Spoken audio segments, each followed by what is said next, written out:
Big news in Peyton's world. If you're new to the show, you don't know Peyton moved out with her boyfriend and had this little casita for a year or two, and now you moved into your first apartment, right, as an adult. Yes. And last night was our first night. I don't know if you guys can see it in my face. I didn't get very much sleep.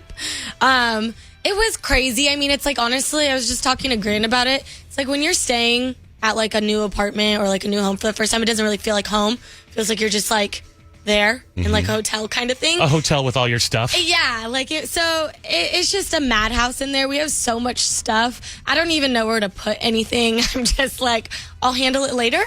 But it was kind of a crazy day yesterday because when I got back to the apartment, Kadeem was already there, and we get there, and I'm okay, I'm gonna hop in the shower. And then I realize I go to the shower and I don't have a shower curtain or anything like that I need to take a shower. I don't have any body wash. I don't have a towel. So I'm okay, now I got to go run to Target and go get all of this stuff.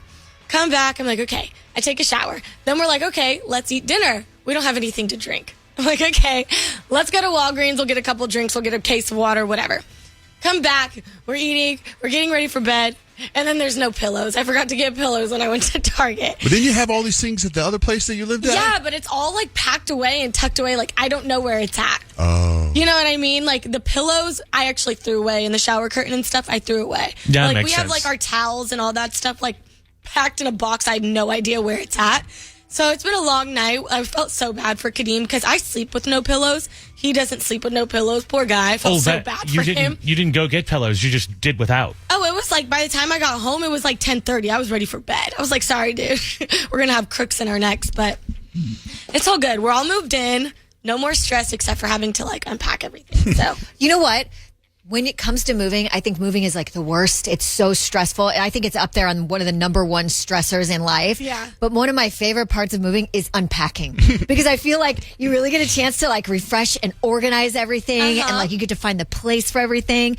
Now, whether it stays there or not with me is up in the air, but that part of it's fun for me. I'm actually organized for a minute. Definitely, right? Yeah. And however long it lasts, you still feel good about it. Yeah. So that's the good part, I think. Definitely. I think the one thing that is really, really going to bother me about living in this apartment, we're on the second floor, and yesterday when I was walking up, carrying up some boxes from my car, all I could think about is all the grocery trips. Yeah. I was oh, it's true. God. I looked at Kadeem and I was we need to do delivery or something. We cannot. At least you're on the second floor. When I was in an apartment, we were on the third floor. And every time we got groceries, I was this sucks so bad. No elevator. You got to walk up every time. No elevator. I did too. And I think the thing that you do is you just go more often and get less things. Okay. That's the only solution. So you pretty much stop by the store every day to make dinner. Oh, geez. How many floors is your apartment? For our little area, it's only 2 floors, so we don't have anyone above us. Oh, that's good. Nice. Yeah, it's that's super good. nice, and it's really cute. It's not very homey yet, but it has potential.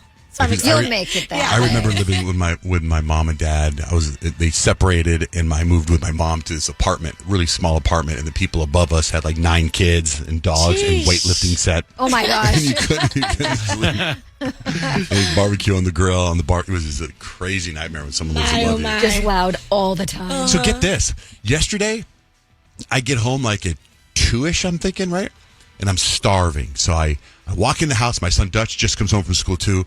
I turn on the grill, the stove, and I put a pan on there and add some avocado juice or whatever, and I'm going to cook a hamburger because I'm starving. There's a knock at my door, and my dogs go nuts, and I look, and there's this old man at my front door. And I was just all right, so I got to go through another door because my dogs are all there. I have to slide out. So I walk on, I go, hey, can I help you? And he's holding his yellow piece of paper, and he goes, oh, yes, you're home. You're John Jay, right? I go, yeah. And I'm oh, man, am I getting another speeding ticket? Are you That's getting what it sounds served like. right now? And he goes, I understand you guys have a 2-year-old English bulldog. I was driving to Los Angeles to pick up my English bulldog from a rescue, and they jacked up the price $1,000.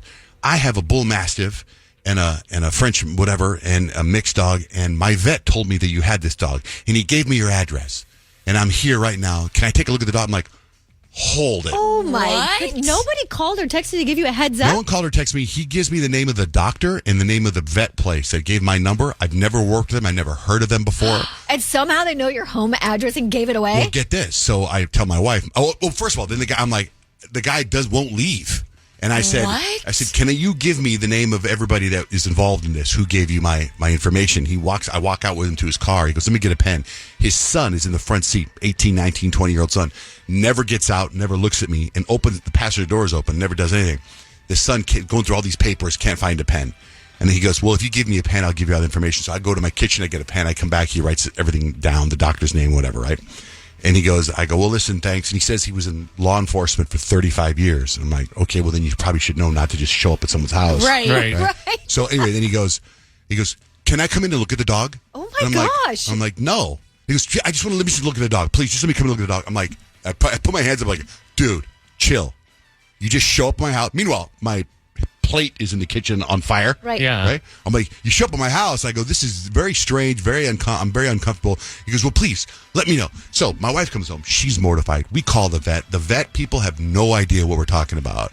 They know the guy. The guy's name's on file. They said that I talked to the doctor, or the doctor wouldn't call me back. He had the assistant, whoever, call me back.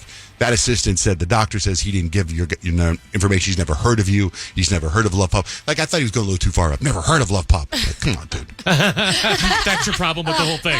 Is that the doctor Every says he's freaking never thing. heard We of do Love so much with all the vets. Hit you with the violation and then hit your ego? Yeah, How rude. man. I know. How We rude. were all over with Love Pup this weekend. So then I'm like, well, I got the guy's number. You want to call him? And my wife's like, no, let's not call him. Let's just leave him alone. Let's just hope he doesn't like start showing up at our house again. It was really weird. Really. That He is might. bizarro. He might. I know. I mean, sadly, I've had this happen a couple other times, and it's very uncomfortable. But this guy was really forward. So I'm Googling the guy, and I can't really find anything on him. You know what I mean? It's like aggressive. Like that would Very. genuinely make me scared for the dog as well. Yeah. Like what? Well, then my wife's like, what if he was trying to steal the dog? That's Like, what I'm saying, What if I would have yeah. let him in to look at that dog, and he would pull a gun out and said, move, take it. This Oh, is a my beautiful, gosh. beautiful, purebred English bulldog from Ukraine. Right? Didn't you say you guys might want to keep the dog? Oh, she's so beautiful. Yeah, but we have fun. Yeah, you're it. keeping that dog. I'm not keeping that dog. You might keep the dog. Remember You this. have Save this such- break. John Jay has such a soft spot in his heart for bulldogs, English Yes. bulldogs. Like Yeah, for that's your sure. thing.